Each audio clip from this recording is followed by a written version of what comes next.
Japonya'nın faiz artışı kararından bahsetmek istiyorum. Japonlar hani rasyonel insanlar ve benim de çok saygı duyduğum bir kültürleri var. Bence dünya için gerekliler ve onlar hani bir karar aldığında benim dikkatimi çekiyor. Niye almışlar acaba diye. Japonya faiz artırmaya karar verdi. Evet, Japon Merkez Bankası 16 Haziran 2026 tarihinde gerçekleştiği toplantı ile politika faizini %0,75'ten %1'e yükseltmiş. Bu karar Japonya'da faiz oranlarının 1995 yılından bu yana ulaştığı en yüksek seviyeyi ifade ediyormuş. Bunu neye bağlamışlar? Enflasyon riskine bağlamışlar. Japonya'da 2024 yılından bu yana devam eden ultra gevşek bir para politikası varmış ve bundan uzaklaşmaya karar vermişler. Yenin zayıflaması ve maliyetler bunda önemli bir rol oynamış. Japonlar uzun yıllardır yani kendilerine göre tabii onların başarı kriterleri çok farklı. Hani onları kendi dünyalarında değerlendirmek lazım. Büyüme oranları düşük seyrettiğinden bunu kayıp yılları olarak adlandırıyorlar ve düşük büyüme ve düşük deflasyon, düşük enflasyon döneminden çıkmak istiyorlar. Bunun için para politikasını realize etmişler. Biraz baktım Japonya'daki maliyet artışının sebebi ne diye. Tabii değişik şeyler sayılabilir. En büyük sebebi enerji maliyetleri. Japonya'da petrol yani son dönemde işte Hürmüz'le de birlikte yaşanan petrol fiyatlarındaki artış da onları etkilemiş. Japonya petrolü nereden alıyor diye baktım.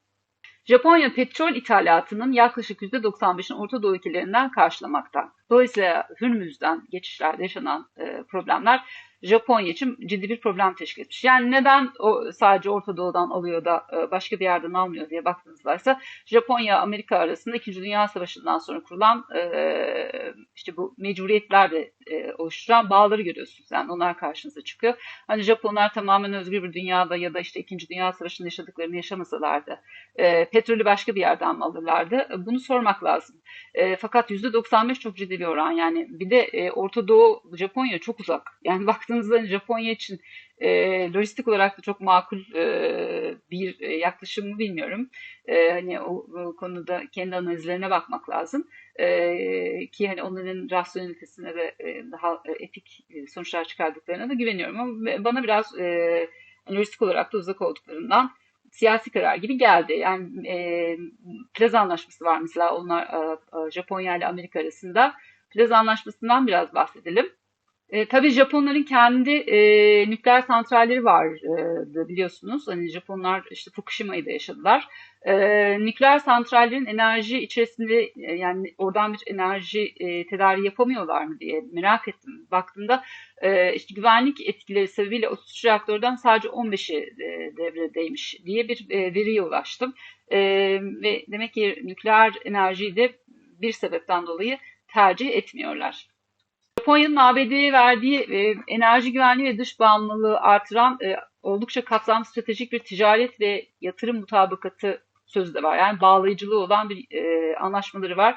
550 milyar dolarlık yatırım taahhüdü varmış. Yani Japonya Amerika'ya 550 milyar dolar yatırımda bulunmayı taahhüt etmiş. Yani bunu hani bir ülkenin kendi kişisel yani kendi tercihiyle, bağımsız tercihiyle bu kadar büyük bir taahhüt altına gireceğini söylemek çok makul olmaz. Yani karşı taraftan aldıklarını da belki incelemek lazım ama bu İkinci Dünya Savaşı sonrasında Japonların maruz kaldı diyelim yani yaptırımlarla da bağlanabilir. Bu arada hani Hiroşima Nagasaki ile ilgili yani o nükleer patlamalarla ilgili bir müzeyi de ziyaret etmiş biri olarak söyleyebilirim ki çok büyük acılardan geçmişler ve bu acılardan geçtikten sonra savaşı bitirme kararı almalarına rağmen çok büyük acılardan geçmişler ve hala da bunun etkilerini yaşıyorlar. Gelelim Plaza Anlaşması'na. Plaza Anlaşması nedir? 1980'lerin başında ABD doları diğer para birimleri karşısında özellikle Japon yeni ve Alman markı karşısında aşırı değerlenmiş efendim. Bu durum ABD'nin dış ticaret açığını devasa boyutlara ulaştırmış ve Amerikan sanayisi küresel rekabete zayıflamış. Plaza Oteli'nde bir araya gelen G5 ülkeleri doların değerini yapay olarak düşürmek ve Japon yeni ile Alman markının değerini artırmak için ortak müdahale kararı almışlar. Anlaşmanın temel hedefi ABD ihracatını yeniden rekabetçi hale getirmekmiş. Yani şimdi gördüğünüz gibi dünyada çok fazla bağ var. Yani kurulmuş işte Birinci ve İkinci Dünya Savaşı'nın hala devam eden, görünmeyen ama hala devam eden etkileri, e, ya da siyasi bağlar ya da işte başka bir takım dini bağlar ülkelerin karar almalarını etkiliyor.